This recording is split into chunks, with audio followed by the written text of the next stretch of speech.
नमस्कार दोस्तों, आज हम आपके लिए मंगला गौरी व्रत की विधि और मंगला गौरी व्रत की पौराणिक कथा लेकर आए हैं। कथा सुनने के बाद आप हमारे चैनल को सब्सक्राइब करें, बेल आइकन को प्रेस करें ताकि हमारी वीडियो की नोटिफिकेशन सबसे पहले आप तक पहुंचे। वीडियो को लाइक और शेयर जरूर करें। श्रावण मास में जितने मंगलवार आते हैं उस दिन मंगला गौरी की पूजा की जाती है। यह व्रत केवल कन्याओं तथा महिलाओं को करना चाहिए। पूजन से पहले स्नान करें और पाटे पर लाल और सफेद वस्त्र बिछाएं। सफेद कपड़े पर चावल की 9 तथा लाल कपड़े पर गेहूं की 16 छोटी छोटी ढेरियां बनाएं, जिसे षोडश मातृका कहते हैं। उसी पाटे पर थोड़े चावल रखकर गणेश जी की मूर्ति तथा गेहूं रखकर एक जल का कलश भरकर रखें। आटे से बना चौमुखा दीपक जलाएं, अगरबत्ती भी जलाएं। कलश पर मिट्टी से मंगला गौरी की मूर्ति बनाकर रखें। सर्वप्रथम गणेश जी का पूजन करें, फिर कलश तथा दीपक का पूजन करें। षोडश मातृका का पूजन करके मंगला गौरी की मूर्ति को जल के छींटे, फिर पंचामृत के छींटे दें।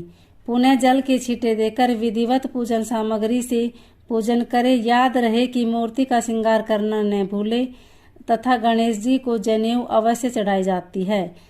एक सकोरे में आटा भरकर उस पर सुपारी रखे तथा जो दक्षिणा देनी है वह आटे के अंदर रखे। पंचमेवा तथा लड्डू का भोग लगाकर कथा सुने और आरती करें। पंपापुर नामक गांव में एक साहूकार अपनी पत्नी के साथ रहते थे। वे धनवान और सुखी थे, परंतु उनकी कोई संतान नहीं थी। बस यही दुख उनके मन को कचोटता रहता था।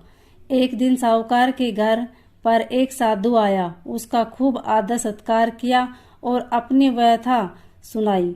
उन्होंने मंगलवार को पार्वती जी की पूजा करने तथा व्रत रखने को कहा। श्रावण मास के पहले मंगलवार से सेठानी ने पार्वती जी की पूजा करना आरंभ कर दिया। उस दिन वह व्रत भी रखती।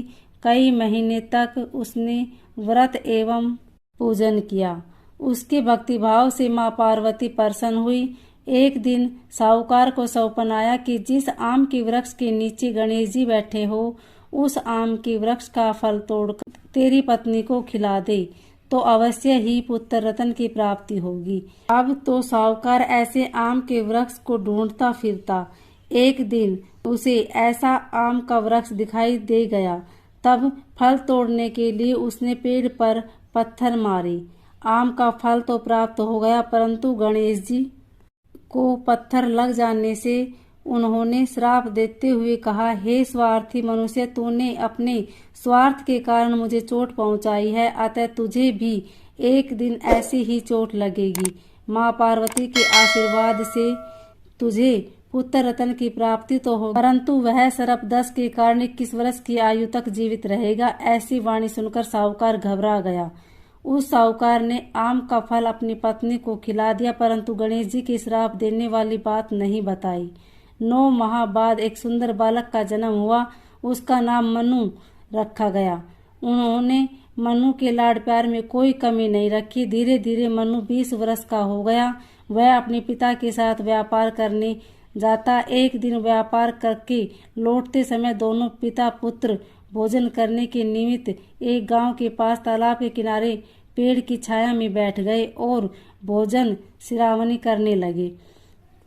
तदंतर उस गांव की 2 लड़कियां उस तालाब पर कपड़े धोने आई। वे लड़कियां नव यौवन की भांति हंसमुख, फुर्तीली एवं उच्च सभ्य घर की प्रतीत हो रही थी।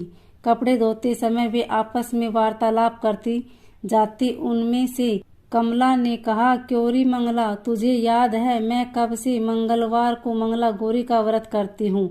अब तो अगले मंगलवार का व्रत का उद्यापन भी करूंगी। इस व्रत के करने से मुझे मेरे मन लायक पति मिलेगा और सुख चैन से रहूंगी। कमला ने आगे कहा, मंगला, तू भी अगले साल श्रावण मास से पहले मंगलवार से व्रत करना चालू कर देना, तो तुझे भी मनपसंद वर मिलेगा।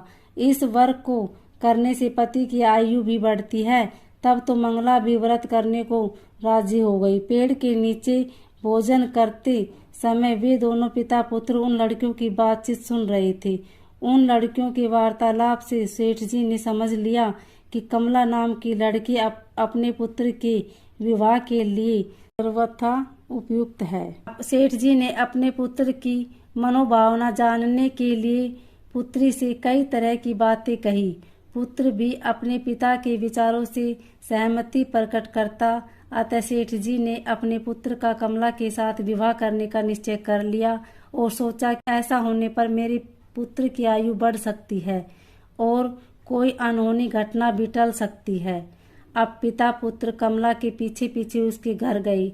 कमला के पिता भी नामी साहूकार थे। सेठ जी ने कमला के पिता से अपने पुत्र के विवाह के बारे में बातचीत की।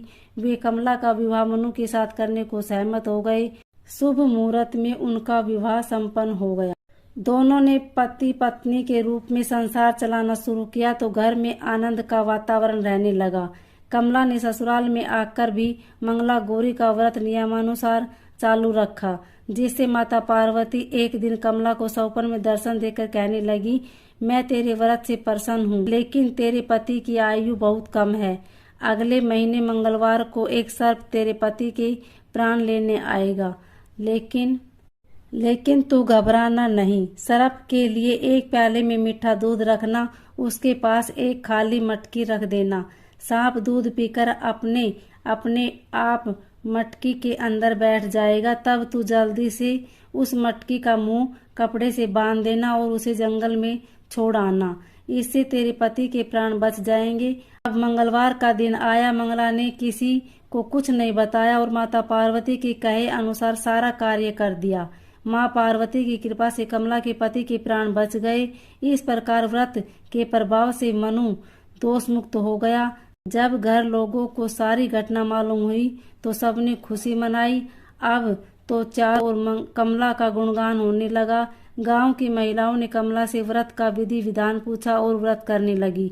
कमला ने भी अगले मंगलवार विधि विधान से मंगला गौरी का उद्यापन भव्य रूप से कराया। ब्राह्मणों को भोजन करा, यथेष्ट दक्षिणा देकर उनका आशीर्वाद लिया। मंगला गौरी का उद्यापन। मंगला गौरी का व्रत 5 वर्ष करके उद्यापन करे। अपनी सामर्थ्य के अनुसार महिलाओं को भोजन करा के सुहाग सामग्री दे। जय मंगला गौरी।